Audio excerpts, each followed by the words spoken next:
മടത്തറ കാരറയിൽ യുവാവ് കുത്തേറ്റ് മരിച്ചു. 5 പേർ അറസ്റ്റിൽ. മടത്തറ കാരക്കുന്നിൽ യുവാവ് കുത്തേറ്റ് മരിച്ചു. സംഭവത്തിൽ 5 പേരെ പോലീസ് അറസ്റ്റ് ചെയ്തു. കാരം കളിയിൽ സുജിൻ വീട്ടിൽ ദിലീപിന്റെയും ബേബിയുടെയും മകൻ 30 വയസ്സുള്ള സുജിനാണ് മരിച്ചത്.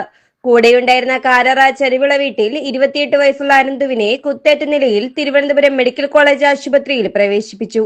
കേസിൽ തുമ്പമൺതൊടി പള്ളി പടിഞ്ഞാറ്റതിൻ VS നിവാസിൽ 29 വയസ്സുള്ള വിവേക്, കാരറയിൽ താമസിക്കുന്ന നീണ്ടകര അമ്പലത്തിൽ പടിഞ്ഞാറ്റതിൽ ലാലു എന്ന് വിളിക്കുന്ന 30 വയസ്സുള്ള ബിജു, കാരം ഉഷസ് ഗാർഡനിൽ 21 വയസ്സുള്ള വിജയ്, മടത്തറ മേച്ചേരി BSK ഭവനിൽ 23-കാരനായ സൂര്യജിത്ത് എന്നിവരെയും പ്രായപൂർത്തിയാകാത്ത ഒരാളെയുമാണ് Chithara inspector A Nizamuddin, SI SR Reshmi എന്നിവരുടെ സംഘം അറസ്റ്റ് ചെയ്തത്.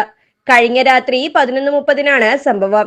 4 മാസം മുൻപ് കാരറയിൽ ക്ഷേത്രത്തിലെ ഉത്സവത്തിനിടയിൽ നാടൻപാട്ട് പരിപാടി നടക്കവേ പ്രതികളിൽ ചിലർ നൃത്തം ചെയ്തത് ക്ഷേത്ര കമ്മിറ്റി ഭാരവാഹികളായ സുജിൻ ചോദ്യം ചെയ്തിരുന്നു.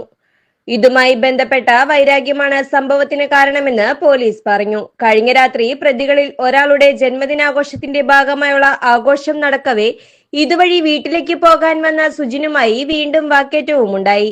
ഇതിനിടയിൽ സുജിനും അനന്തുവിനും കുത്തേറ്റു. സുജിന്റെ പുറത്ത് ആഴത്തിലുള്ള കുത്തേറ്റിരുന്നു. ഗുരുതരാവസ്ഥയിൽ കടയ്ക്കൽ താലൂക്ക് ആശുപത്രിയിൽ എത്തിച്ചു. അവിടെ നിന്നും തിരുവനന്തപുരം മെഡിക്കൽ കോളേജ് ആശുപത്രിയിലേക്ക് പോകവേ സുജിൻ മരിച്ചു. സംഘർഷം നടന്ന സ്ഥലത്ത് നിന്ന് കഞ്ചാവിന്റെ പൊതിയും പോലീസ് കണ്ടെടുത്തു. നേരത്തെ വിദേശത്തായിരുന്ന സുജിൻ നാട്ടിലെത്തി സ്വകാര്യ ഓയിൽ കമ്പനിയിൽ എക്സിക്യൂട്ടീവായി ജോലി ചെയ്യുകയായിരുന്നു. സുജിൻ ക്ഷേത്ര കമ്മിറ്റി ഭാരവാഹിയാണ്. ഈയിടെയാണ് കാരക്കുന്നിൽ വീട് വെച്ച് താമസമായത്. ഉത്സവ സ്ഥലത്ത് നടന്ന സംഘട്ടനത്തിന് ശേഷം പ്രതികളിൽ ചിലരുടെ കഞ്ചാവ് കച്ചവടവും മറ്റും സുജിൻ ചോദ്യം ചെയ്തിരുന്നതായി പറയുന്നു. ഇതും പ്രതികളുടെ വൈരാഗ്യത്തിന് കാരണമായതായി പറയുന്നു. സുജിന്റെ മൃതദേഹം പോസ്റ്റ്മോർട്ടത്തിന് ശേഷം ബന്ധുക്കൾക്ക് വിട്ടു നൽകി. വൈകിട്ട് വീട്ടുവളപ്പിൽ സംസ്കരിച്ചു. അറസ്റ്റിലായ പ്രതികളെ കോടതിയിൽ ഹാജരാക്കി റിമാൻഡ് ചെയ്തു.